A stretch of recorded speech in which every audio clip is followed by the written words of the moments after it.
Welcome to Bullet Point! We are your hosts. I'm EP. I'm JM. Every week we're going to talk about competitive shooting and everything around it. So, if you're an aficionado, enthusiast, a beginner, or curious, this is your show. You can easily connect with us through PHLV Radio Facebook page, Bullet Point Facebook page, or simply email us at bulletpointmediaproduction@gmail.com. Now, don't forget to like and subscribe on our YouTube channel so you can get the latest episodes of Bullet Point. Are you ready? Stand by! Yes. All right. JM, how was your weekend? It was great. It was great, right? I think I shot Saturday and Sunday. I was you did. Right? Tired. Oh, look at this. I shot Saturday. Remember? We're in the same squad. Yes. It was just so hot, bro. It was super hot. I thought it was going to pass out. Me too. Going 5th and 6th stage, Yeah. I went inside that, what do you call this, where you put all your stuff? Yeah. Yeah. I already went Connex? there. The Connex. I Yeah. said, I can't do this. I can't do this. I literally poured. I went on. I side, saw you guys. I poured. I saw you guys. Corey did water it. because it was just. It was crazy. It was crazy hot, Yeah, it was man. brutal, but we were still out there. But, oh yeah. Of course, we finished it. Yeah. But Sunday, I think you guys had a, what do you call it, not too hot weather on Sunday. It wasn't that hot, right? but we were still kind of comparing. It was pretty up there on the temperature. And I told myself Sunday, no, I can't do this. I Yeah. can't do Again, folks, if you're in the Las Vegas area, Exactly. Battleborn Shooters Club. Yep. Every weekend. There's Saturday and Sundays. Sunday. Yep. Yeah. Bring your rig. Come out there. Have fun. Yes. Pretty cool stages. So yeah. We'll see Yeah, I you love there. it. And I love the way that you guys do it. Kudos to you. I've seen it. I've seen the changes. I felt Yeah. it. This is only the second week, but man, attendance-wise, Oh, it's crazy. it's crazy. Yeah, it's a great You know? support from our Las Vegas local shooters. friends and family out there. Oh, by the way, even though guys, you're a beginner, well, this is a good range for you. Yeah, So- absolutely. All right, Beginner so friendly. that's Battleborn Shooters Club. Right now, guys, we're seeing a serious shift across competitive shooting, especially in open division. That's why we would want to tackle a little bit the recoil reset, why shooters are rebuilding their open guns for control over speed. I'm not really so sure if there's some truth about this topic that we have today, but shooters, Jim, are starting to care. Well, not really care less maybe, about splits. Yeah. And they're now looking into more about what happens between those shots. Yes. Because we always measure our splits, right? Right. It's again, our folks out there. Yeah. It's how you manage your recoil. It's how what is it? And Really? are you battling it? Are you at peace with it? Yeah. Are you using it to your advantage? There's a new standard in performance, and it's not just about how fast your gun cycles these days, Yeah. and how lightweight your build is. It's about recoil control. Correct. As limited shooters, you and I, Yes. we've battled through recoils. We know that. 40 Smith and Wesson Exactly. is crazy, Yeah. or even single stack shooters Yeah, back in even. the day with Yeah. 45, right? Exactly, yeah. It's about the dot world, right? We Exactly. talked about this last week. Yeah. It's the dot stability, and it's about how consistent and the predictability. That's the most important thing there. That the red dot comes back after each shot. Exactly. We've had numerous conversations with our friends, shooting friends. Whenever you're dialing up, and we'll talk about this down, Yes. later on. But you're dialing up Even- your load. You have Correct. to know where that dot lands. Exactly. Especially on the second shot. That's where your predictability comes in. Do you want it where it should be? Right. Well, if that's the case, man, you're in advantage. That's right. That's how it is, really. In fact, our friends right now, in our world here in local, all of us, we know each other. We always share information. Hey, can you look into this gun if it's really? Is this how your gun really works? Because when I watch a gun, this is how it works, and so we share ideas. Well, again, guys, this trend, is what I call the recoil reset. Yep. And that's very timely. There's a fundamental change in how top level competitors are building and running their guns. Right. So, right. well, we interviewed Cy Guns here. Yes. And then he was talking about that one too. How And we had some conversations regarding the comp, right? The comp, exactly, and yeah. why is it shorter? Exactly. So you because know that really matters in an open gun, It right? does. So, It does pretty big. Okay.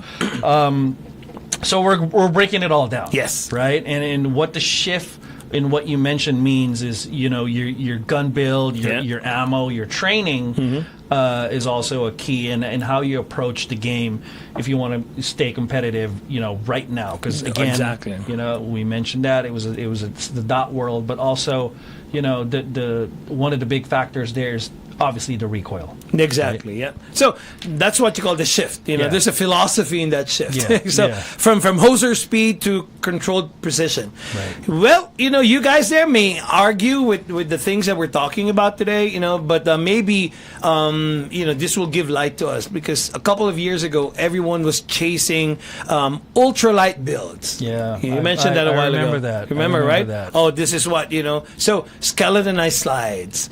I've seen that. Well, it's still existing It nowadays. still exists. Right? It still exists, but every time, you know, now that I'm still new in the shooting. It's probably about 5 years in the competitive scene. A lot to learn. But the builds, you know, when we see a lot of like slide cuts, we're like, oh, that might break. Exactly. You know, or that in might- fact, that's so true. When I see people, how they do all these slide cuts, do you think that metal will hold to all this pressure? Right, That's you know, right. that's really it. Well, you know, in some cases like the LOs, where it's not could. a whole lot of Yeah. you know of beating. Yeah. But compared to our opens, Oh, that's the different ball game. there. it's you know you have very you know cartridge that has a lot of powder Yeah. and a lot of cycling back and forth, and powerful cycles too. Exactly. So that's what open gun is. You know, Mm-hmm. you're looking for anything just to get that faster splits. You know, Right, but right. but now I don't know, Jim. You know, top shooters maybe are rethinking about everything. Mm-hmm. The question is not, you know, how fast can I shoot now? It's how consistently can I control the gun during recoil. Yeah, and I think it's a combination because we're seeing a full blown shift, you know, performance shift. Yeah. You know, flatter shooting guns are you know beating lighter and snappier builds. Yes. And then shooters are sacrificing a few hundredths of a second per shot in favor for a flatter dot return. Yeah. I mean, Right? I've seen that. and you know. better hits and consistency. Yeah, I've seen that too. You know, maybe sometimes when I shoot, that's the voice at the back of my head. You know, do I really? You know, so there's Yeah. this question for open shooters. Really, yeah. which one would you rather have? Right. So right. that's the new edge, by the way, that you mentioned, JM, control over chaos. Right. Because for me, when I look into, I want it fast, but when I look at poppers, I really have pause to- a you little have to bit. pause. I pause a Right. little bit, because instead of shooting 2, 3, 4, I'd rather pause and just hit that one time, Right. and you know that Right. that shaves your time. Exactly. So your mindset's gotta be when you mention if you miss 2 or 3 shots on the popper, remember the timer picks up the shots. Yes. Right? Yeah. And the timer doesn't pick up the shots when you're not shooting. Right? Exactly. So Yeah. so 2 or 3 misses and then the fourth one connects Yeah. versus you just taking the time Yeah. and you know just aiming and just hitting it, still way faster Exactly, obviously than that, yeah. you know? So think about your last stage run, guys. So did you have to wait for the dot to settle? You know, I was looking at one of the videos that I had. Maybe I shot. I don't know if this. I think this over the weekend only. Yeah. The play track. Yeah. I was watching it. You know, I was watching how my gun was behaving, because I really have to put it like that and have a clear picture of how my gun Yeah, was reacting. So if I go a little bit faster, I might still be able to clean it up. Right. Because I have a controlled dot. Right. But if it's all over, oh my God! Even though how Yeah, fast, you know, it's not going to work well. I'm glad you brought that up because the plate rack is a good measurement Yeah. for how your Yes. recoil, you're riding the recoil, Yep. right? You're riding your trigger and That's you're right. riding that recoil, that bounce. Initially, when you're still beginning, you're a beginner. Oh, you in wouldn't this see sport, that. You wouldn't see that, right? Exactly, You're yeah. just going to hit go boom, Yeah. boom, boom, Yeah. right? This one, you're riding it one Yeah. after the other after the second shot. And- so yeah. there's a what you call the bullet line. Yes. Right? Because on the second, let's say, for example, your first or second and then you hit those plate rack, and your third and fourth you miss, you know where to bring that dot a little bit up, or bring it down. And that's exactly what you mentioned a while ago, the predictability of that red dot. Yeah. Do you really does your gun go to exactly where you want it? So you have the confidence when it moved to the second one, it's there. Yeah. So that's the reason why. Well, guys, you have to ask yourself too, was it right where you want it to? Because that predictability, and that's the difference the control makes. So so we guested Saigon, right? And we all marveled at the way open guns are built, right? Yes. So we also wanted to know what the inside the Super Squad built. Oh yeah, right? what are they thinking, right? So recently, right? Like last weekend was just the IPSC Nationals. I watched up. My God, it was intense, bro. Oh yeah, especially the shoot-offs. The shoot-offs. I was looking. Ooh, I was doing like that. Ooh, shit. Yeah. So I'm observing, everybody's what they're running. We always look at the gear on how they're being run by elite shooters, top shooters right now. You see some 3-comp or 3-port muzzle comps, and then both vertically or laterally to minimize the bounce, the muzzle bounce, and then you and I use 3-3. I use 3-3 or A7. I do 3-3. Power pistol as far as powder goes, or Shooter's World Major pistol. Some dabble 115, 124. Yeah, I do 115 right now. So it depends on your shooting style. Or jacketed hollow points for 124, right? Specifically tuned for the comps and the slide weights. Folks also use some steel or brass, grips. Yes. It's way heavier, obviously, than aluminum. Yeah. And not just for the feel, but for the balance. And a lot of folks would, if you look at it, if you're shopping for like grips or magwells, and where you have an option of aluminum or brass, again, depending on your shooting style, for me, I prefer the heavier one. Me too. I like the heavier one. I like that, extra 5 to 8, ounces helps, the bounce. Yeah. Go, try it on and see. Make sure that this is what you want, because there's also a big price difference on that. Exactly. Or if you want to just don't buy immediately. Look around you who has those. Try to. This is gentleman's game. I mean, you can actually. Hey, could I try? I just want to feel it. Just for you to lessen all your we've inventory. Seen that a lot in our community, where especially if they have a newer pistol or new parts. Hey, can I try? Can I go to the safety table and try that? A lot of them too. They change their guide rods to tungsten guide rods. Again, steel magwells, even the internal grip weights, all to push mass into the lower part of the gun, or half of the gun. But also, we if you're a beginner, again, we don't want you changing the whole stuff around your gun without trying what works best. For me, what I tell my friends who are starters, I mean, just getting into the game, use whatever you have first, See where and then change a little bit here and there. And then you look into your own pace, not the people that you shoot to. Sometimes that's why a lot of mistakes comes out, because they try to copy exactly how this professional shooters or shooters have been shooting for so long already, and they copy it immediately. It doesn't work like that. You slowly, gradually learn the basics, and eventually you're going to be better. So again, guys, we're not just talking about faster guns here. We're talking about more stable. The word is stability, and the other one is more predictable, the predictability of the gun. And you would want to see the more forgiving guns as well, because it's not about how fast your finger moves now, it's about how little your dot does. We've seen that time and time again, and now we're able to kind of discuss how the recoil reset really changed the gun building philosophy, right? Because right now gun builders aren't just chasing light triggers and short cycles. They're looking at the recoil impulse at shape.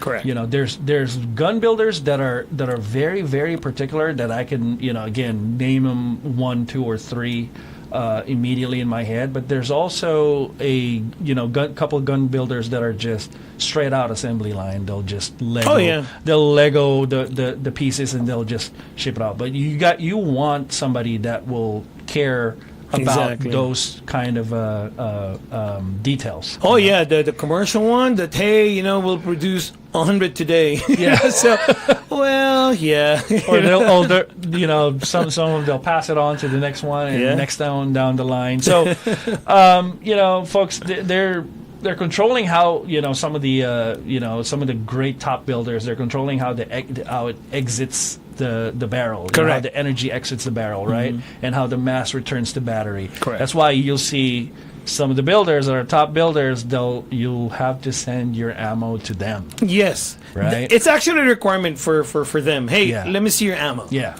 And they'll talk about the load once your gun is finished. Yeah. And then they'll tailor that. Yeah. They'll make some adjustments, and some are actually adding. You know, some of them they add weight back to the slide. Yeah. You know, after years of removing it, and once you've been shooting it for a while. Others, you know, fine tuning comm ports. Angles to optimize basically a specific bullet weight and gas pressures. This is the one that, you know, again, you know, you send your ammo and you test it out. Spring stacks are being matched specifically to the ammo that you have instead of just going to the feel good combo. I personally use the variable spring for recoil spring. Yeah, right? I still use variable today. Yeah. That's how I want the gun to behave. And, you know, lastly, it's just a return to balance and repeatability. And not just raw speed. Yes, you know? That's so true. You know, I had a misconception when I first came into open gun, using, you know, open gun. I just, I know it's fast, so I'm gonna run it fast, you know. But then again, nah. You really have to you and your gun should be one. You know, it might be, Enrico, what are you talking about? But it's true. Yeah. You have to know how your gun really behaves. Right. Is it really going to where you would want that gun to go? Because today's top builders are not just asking how fast can we make it run. Yeah. They're asking how fast can we make the dot return to the center. Right. So the activity of that red dot really has to match, you know, you, the gun, and etc. So, yeah. You know, so when I first began shooting competitively, I didn't understand why every single person that goes up the line has a camera, right? So so always now what I know and what I can take advantage of that and study is obviously the match data and stage analysis, right? Yeah. So that's important for your growth. If you want to grow in the sport, you have to look at your videos, right? Yeah. Not just for Instagram or Facebook. I thought that's what it's for. That's why I bought a very expensive gear. I know, right? Hey, you know those runs we post. They don't know the hits. They don't know. It's for video. It sounded good, right? Yeah. But you know, stability always beats speed. Yeah, you know, I agree. I get that. We've got a lot more match video analysis than ever. We can go over. You know, we can go over those videos hundreds of times, and it's showing something very, very clear. You know, the shooters with the cleanest dot return are placing better. In fact, even in our local matches, I agree to what you're saying. Because, you know, us, for me, when I shoot, I compete against myself. But you watch people on, you know, you try to get the best out of, you know, of what they're doing. You try to see if that actually works for you. Yeah. And I've observed, you know, you and all our friends, we have a very good shooter right now. When you look at it, it's not the fastest. Right. But because of what you just said, that makes sense. A lot of sense. Yeah. Even if they're, you know, when you mentioned they're not fastest when it comes to raw splits, right? But again, less dot movement, Yes. fewer makeup shots, and they always walk away with more points. Yeah. And the real cost of dot hunting, over transitioning, and throwing Charlies and Deltas, they do add up fast. Exactly. Or reversely, if you control that, Yeah. they do add fast too. Yeah. So you place better. you know? Right. So stability is what you were saying, JM, is the one that's winning the matches now. Yes. So not fast splits. Well, sometimes we want to be flashy. especially who's like that? Eric Greffel. Oh, yeah, you're right. If you notice, again, I keep referencing how he shoots. Yeah. And folks, again, watch how he shoots, right? He's not the fastest. No. And he's not. You'll see that some of the stages, he's not. He's not an overall stage winner. Yeah. But when you look Consistent. when you look at the end result, Yeah, he's there. what do you see? It's consistent, yeah. right? That means and if you look at his gun, if you have a chance, to look at the recent ones, which is the IPSC Nationals, look at his gun, the way it behaves. Yeah. Uh, I was watching that this morning and said, my God, these people, right? Yeah. So watch again, you were mentioning about that video, it's for Instagram, for Facebook, but really, guys, watch your footage. If you don't have one yet, you can use your phone. Yeah. I mean, let your friends, video you and watch their footage when you get home. Slow it down. You would want to slow it down because you would see that there's a huge of a difference, Jim, when you slow it down. Really, you would see your movement. Oh, I should have done that, right? That's 180. Just kidding. So if your dot dances, after every shot, maybe it's time to reset your setup, and and you would want to check your movement in training. So Right. that's how I look at it. Yeah, and speaking of training, right? Yeah. And training in the age of the dot discipline, right? Yes. That's what you always do. That I've seen like beginner shooters and intermediate go all the way to advanced, but specifically like just for personal. For personal training is stop measuring only just split times. Yeah. Right. Don't look at that. Don't be hyper focused on I got a .15 or 1-2 splits. Start tracking the dot return behavior because it's not the first shot. It's the second shot where you have to count two. That's right. Film from behind the optic if you can. I've seen those GoPro that are on the chest level. Yeah. But I've That's also hard. seen that. I've also seen the ones that sees the dot and that's pretty cool. And Let's try to look for those. Another thing too, folks, is just integrate the drills that test the dot reacquisition, right? Under movement. Yes. That's important. And under movement, stress, and transition. You might want to look into your dry fire first, because you cannot always do that on an open range, and because you'll be spinning a lot of bullets there. You look into that dry fire first, just movement or jumping or, just to have that movement and see where that dot goes, and then before you go out to the range. Right.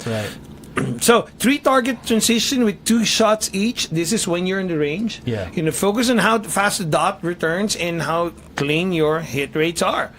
So this is now when you are ready. Do all of this drills or trainings when you're out there. Right. Another thing too is the entry and exit movement. Yes. Yeah. Right. And you want to make sure when the beep goes up, you draw and you look at where you're supposed to start and when you're supposed to land in that particular area. So that means incorporating your draw, moving in quickly, and you pick up the dot because that's the first thing that you want to happen when the beep goes off. Get your dot, get your gun up, and get that dot going. Exactly. And I remember this when I see partial target things and whenever we shoot. Oh, golly. Okay, so actually it slows you down. Yeah. But some people, because they're so used of, I usually just go like... bang, right? Yeah. But then again, if you hit those what do you call it? No shoots. No shoots or partials, well, that's additional time or less of your points.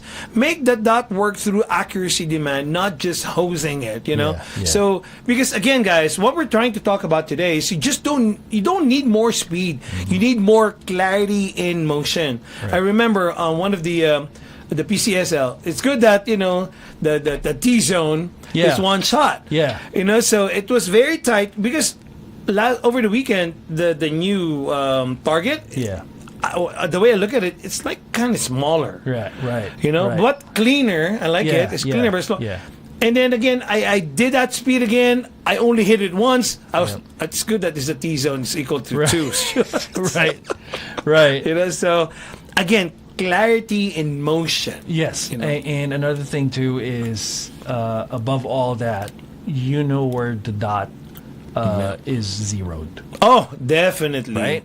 So remember, there were a couple stages over the weekend at Battleborn Shooting Club that the paper is probably within arm's length. Reach. Right. Yeah. So I've seen folks over transition in that stage. And they throw a mic or. But the dot placement sometimes when they're hurried up or they're trying to get fast because it was a fast stage, it's not there where it's there. It's supposed to be. Yeah, because that's a perfect idea there, JM, because you have to know where your gun is zeroed or if it's really zeroed, and again how it behaves. Guys, when you zero your dot, there's what you call a point of aim and a point of impact. Does it really go to where you want to go? That bullet goes, and at what distance? Yes. Well, that's a very good idea. You have to go out there first and go and zero your gun first before we even talk about controlling the dot. Right. You may control the dot, but you're not zeroed. So control the dot, guys. Okay. Yeah, so it's totally different, folks. Again, hopefully, or maybe a reminder for our intermediate to advanced shooters, and not just the beginners, but the distance that are like. For example, 3 to 5 yards is completely different. Oh yeah. When it comes to like 10 to 20 yards. Exactly. Well, it depends on how you zeroed it. Yeah. Because there are, I've seen activators with clamshells. Oh yeah. And you over transition that dot. Again, the stability of that dot needs to happen.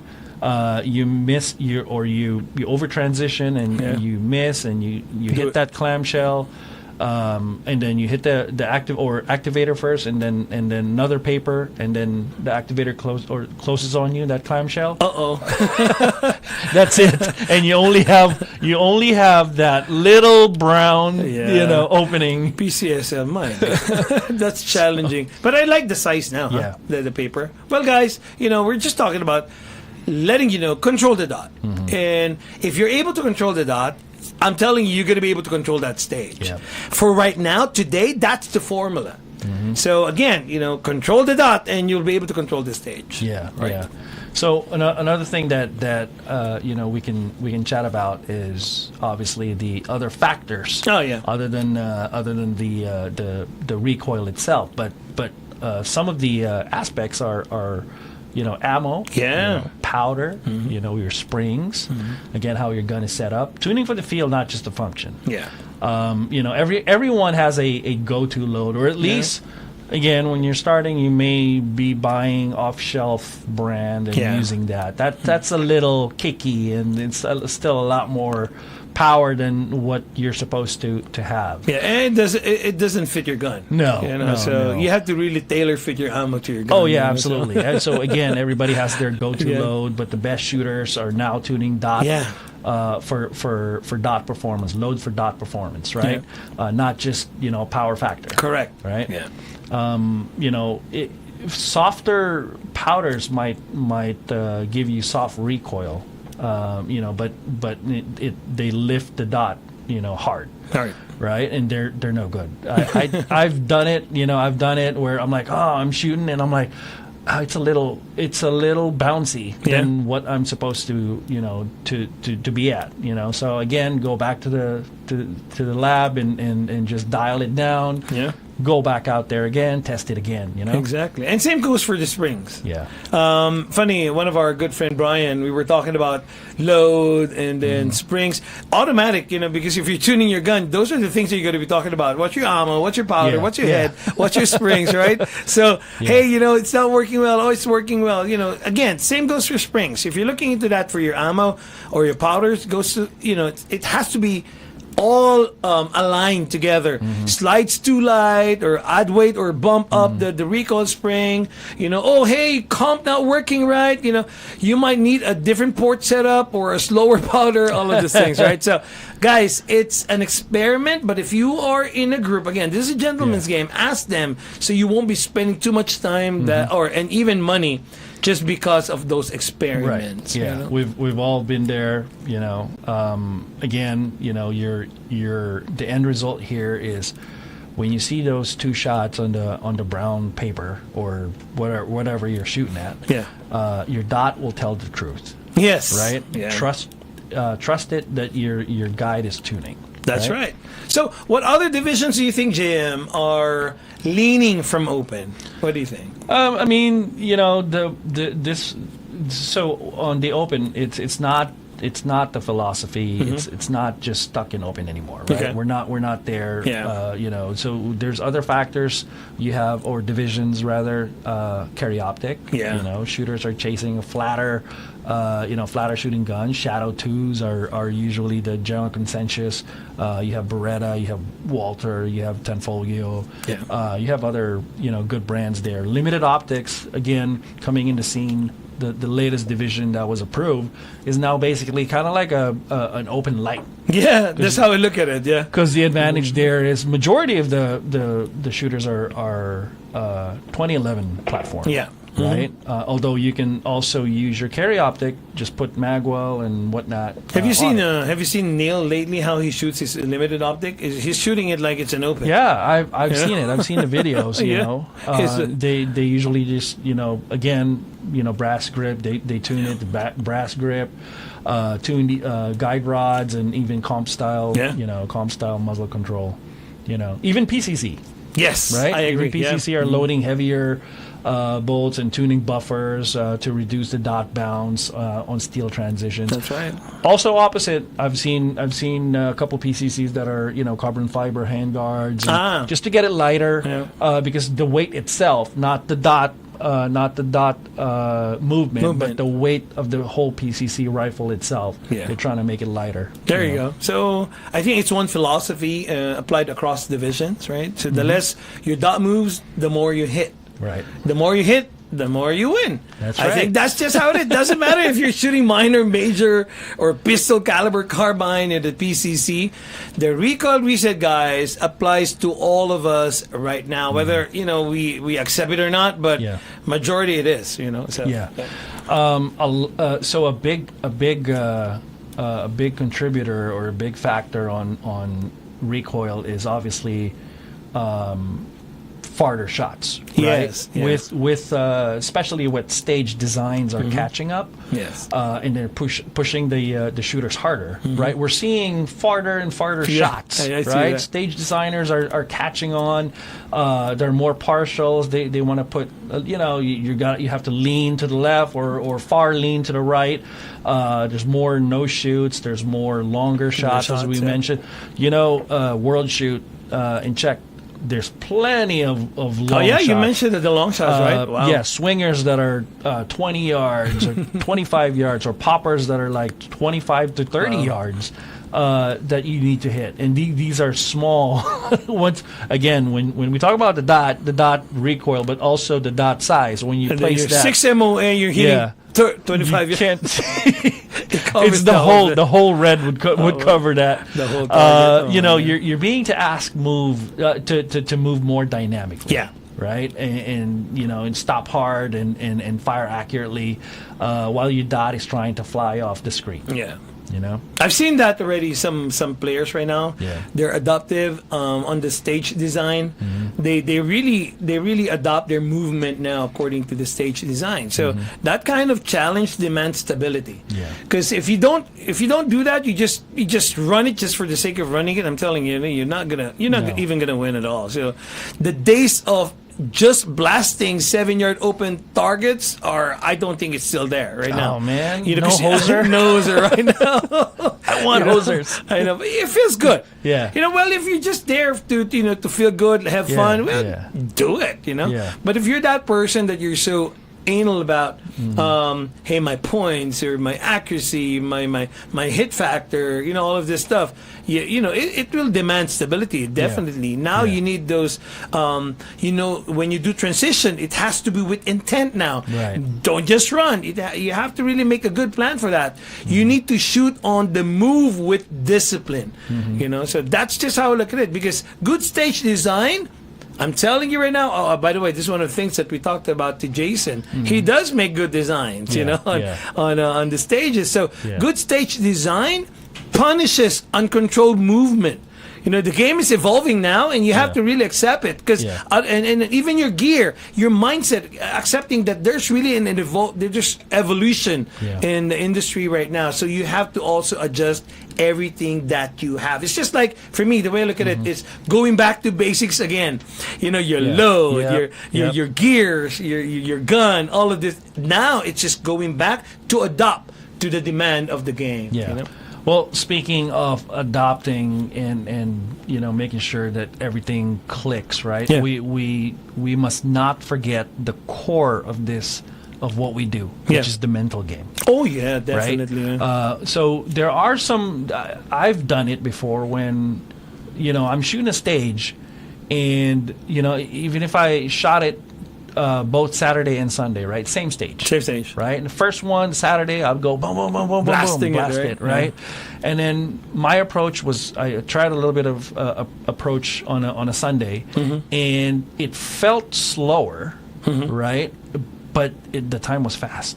See, that's exactly what we're talking about today, right? Right. So why slowing down? It feels a bit weird, and sometimes I'm like, oh, mentally it's adding time, but it wins stages. Stages, correct. Yeah.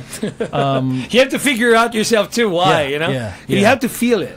Right. So again, this is beyond like the we rarely discuss when we get into the gears and drills, but the mental speed versus the stage control. Yeah, I agree. That's we're getting a little zen here. Yeah. To make sure that we understand the difference between the two. Yes. When you build your for recoil control, your stage runs will start to feel slower, right? But the truth is, you're actually running a cleaner, more efficient stage. I think I'm on that. I like it like that. It happened to me. I've seen it. And I was like, or even after running a stage, I would check the time, and I'm like, and then I would come back, and I'm like, does that feel slow? And then I asked my son Migs, right, and it was like, I feel slow. I'm like, no. He's like, no, it was fast. Yeah. Yeah. And that's where a lot of shooters hit the wall. Yeah. Yeah, so they feel slow because Yeah. they're not blasting at a 0.10, Yeah, 0.12 yeah. splits anymore. But again, the other people will see it. No, that was Yeah. actually good. Yeah. They're much more efficient. much more efficient. They're letting the dot return instead of racing it, and now that's where stability and control comes in. So, but when they check the timers, Yeah, like you same- said, yeah, same. Yeah, exactly. Hey, I felt slow. No, it's efficient. There you go. So this is going to be for everybody, JM. Yeah. I think this is a mental reset. You Yeah. think so, right? I agree. I agree. You have to retrain your brain. Yeah. To understand that controlled aggression beats wild speed. Yeah. I've seen shooters that are they're fast, but their hits are all over the place. All over the place, right? yeah. Again, making sure that recoil, the dot, goes hand in hand. Sometimes that smoothness doesn't mean is slowness. Smooth, right? Slow. It means your control is under pressure. Exactly, and I've seen that, especially if you're an older shooter, meaning you've been shooting for a while now, and you have that in your system that you just want to do fast. Yeah. But when you look at your standing, you're not there. Again, that's very evident to what we're talking about today. Yeah. You might want to retrain your brain, that's what you've said there, Right. and readapt to what we're talking about and see if it changes or it will meta your game. Right.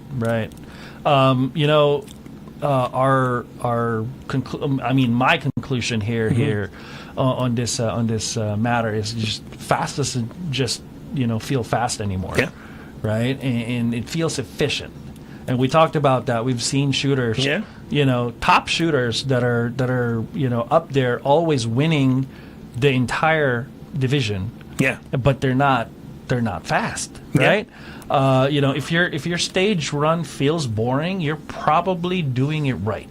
Oh, that's a good one. I like that. If you minus the show, the blasting those. if it was plain might or be boring, doing great. you probably got a stage win there. Exactly. I'll put that in mind this weekend. Hey, I didn't feel good. Maybe that's right. As long as there's no mics. Well, that's true. So, Jem, what's next? Predicting in the next coming months of gears and performance trend. What do you think? Where we're headed? So where we're headed. Here's what I'm already seeing in the emerge. Between the range and behind the scenes, so we've seen gun manufacturers are now designing around recoil management. We've seen that start probably 5 to 10 years ago, but it's not just form factor, right? Now we expect to see a lot of out of the box pistol. We talked about that, exactly, right? Yeah. And heavier slides, tuned recoil spring systems, and then comp-ready barrels or built-in ports. It's out there. Yeah. There's a surge of that. I've seen that on the 2011 platforms. Optic companies are introducing larger and larger windows and close emitter designs, to support dot tracking movement and resist distortion, from muzzle gas. Yeah. I'm excited to see what if SIG is gonna put out that new the new one. I'm actually waiting for it. Hey, what are you working on? Come on, let it out. No more Romeo 3 XL. So what's next? One more thing on the gear is that the ammo makers are beginning to offer optimize loads just to tailor for competitive shooting. Wow, that's a good thing. I can't wait to see all of this. If you're again, I'm happy where that industry is headed towards. Like, especially it caters to specifically to the competition shooters. Yeah. Specifically, not just like carry optics and limited optics and all that. Their ammo is a lot more available compared to open, right? But but the companies, the ammo companies that makes open. Again, they've tailored that now, and they've had that readily accessible for the public. And especially it's good if you're not reloading. You don't have time. Yeah. That's actually it. But if you got the time, guys, you might want to start reloading now. But on the training level, I think most people, even those coaches, if you have one. What's so good about that, JM, incorporating dot behavior drills. Yeah, they're adopting them, not just they make sure one of those drills are about dot behavior, and then they teach now recoil rhythm control, not just blasting. Using video analysis is what you mentioned a while ago to diagnose not just those bad shots, but the inefficient recoil cycles. That's why whenever we look into how our guns behave, that's what we're looking for. The recoil, how your gun is actually behaving. Again, we're entering this phase, or we've already entered it. Yeah, we're already there. Where technical recoil mastery is the new flex now.